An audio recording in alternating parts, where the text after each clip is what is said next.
అంటే కేంద్ర ప్రభుత్వం కదా మట్టి కొలిపింది. నిన్న కేంద్ర ప్రభుత్వము 53 లక్షల కోట్ల బడ్జెట్ ప్రవేశపెట్టారు. అందులో బీసీలకు ఇచ్చింది 13,670 కోట్లు మాత్రమే. ఓబీసీ ప్రధానమంత్రి అంటారు, ఓబీసీ ఎంపీలు ఎక్కువ అంటారు, ఓబీసీ కేంద్ర మంత్రులు ఎక్కువ అంటారు, కానీ ఓబీసీలో మాత్రం నిధులు ఇవ్వరు.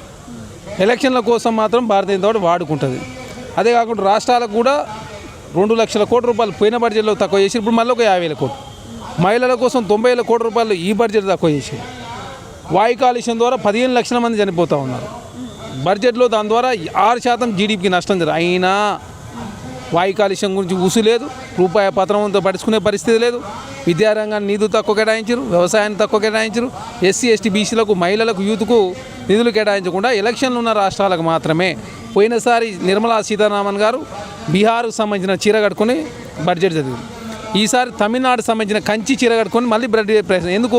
తమిళనాడులో ఎలక్షన్లు ఉన్నాయి, కేరళలో ఎలక్షన్లు ఉన్నాయి, అస్సాంలో ఉన్నాయి, పుడుచేర్లు ఉన్నాయి, అదే కాకుండా పశ్చిమ బెంగాల్ ఉన్నాయి. ఈ 5 రాష్ట్రాల కోసమే బడ్జెట్ కేటాయించడం చాలా స్పష్టంగా. అస్సాంలో అయితే 2,000 కోట్ల రైల్వే బడ్జెట్ 10,000 కోట్లు చేశారు.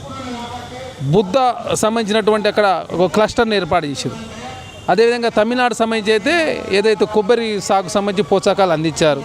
అదే మైనింగ్ సంబంధించి తమిళనాడులో అలా ఇంక్లూడ్ చేశారు. కేరళ, ఒరిస్సా, అస్సాం తర్వాత ఏకంగా అంటే ఈ విధంగా. అదేవిధంగా ఇప్పుడు ఏదైతే ఎలక్షన్లు ఉన్న రాష్ట్రాలు పశ్చిమ బెంగాల్ సంబంధించి కూడా చాలా పెద్ద ఎత్తున బడ్జెట్లో ప్రోత్సాహకాలు ఇచ్చిన పరిస్థితి.